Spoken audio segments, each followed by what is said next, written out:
നമ്മുടെ ഉമ്മമാരുള്ള കാലത്തിന് പകരം വെക്കാൻ വേറൊരു കാലം ഉണ്ടാവില്ലല്ലേ. അത് അവർ പോയി കഴിയുമ്പോഴാണ് മനസ്സിലാവില്ലേ. എനിക്കതുപോലെ പെട്ടെന്ന് ഓർമ്മ വന്നപ്പോൾ ഉണ്ടാക്കാൻ എൻ്റെ ഉമ്മാൻ്റെ ഫേവറേറ്റ് ആയിരുന്നു ഉണ്ടാക്കിയിരുന്നത്. എൻ്റെ ഉമ്മ ഉണ്ടാക്കുന്നത് ഒരുപാട് ടേസ്റ്റായിട്ട് തോന്നിയിരുന്ന ഒരു ഐറ്റം ആയിരുന്നു കേട്ടോ. കൈറൊട്ടിയും ചിക്കൻ കറിയാണ് കേട്ടോ.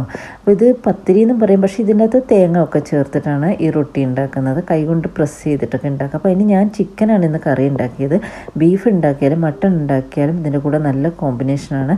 അതുപോലെ കുറച്ച് തേങ്ങാപ്പാലും എടുത്തോളൂ, അതിൻ്റെ കൂട്ടത്തിൽ ഒഴിച്ച് കഴിക്കാൻ വളരെ ടേസ്റ്റിയാണ് കേട്ടോ. അപ്പോൾ എൻ്റെ ചിക്കൻ കറി റെഡി ആയിട്ടുണ്ട്. അതുപോലെ തന്നെ ഞാനിതാ കൈറൊട്ടി ഉണ്ടാക്കുമ്പോൾ ഇങ്ങനെ കയ്യിലെടുത്ത് ഓയിലൊക്കെ തേച്ച് കുറച്ചധികം വലുപ്പത്തിൽ മാവെടുത്ത് കൈകൊണ്ട് പ്രസ് ചെയ്ത്, എനിക്കാണെങ്കിൽ കൈകൊണ്ട് കംപ്ലീറ്റ് തന്നെ വലുപ്പത്തിലാക്കി എടുക്കാൻ പറ്റിയില്ല. അപ്പം ഞാൻ എന്ത് ചെയ്തെന്ന് വെച്ചാൽ പാനിലോ പ്ലേറ്റിലൊക്കെ വെച്ചിട്ട് ഇങ്ങനെ പ്രസ് ചെയ്തെടുക്കുക ചെയ്ത്.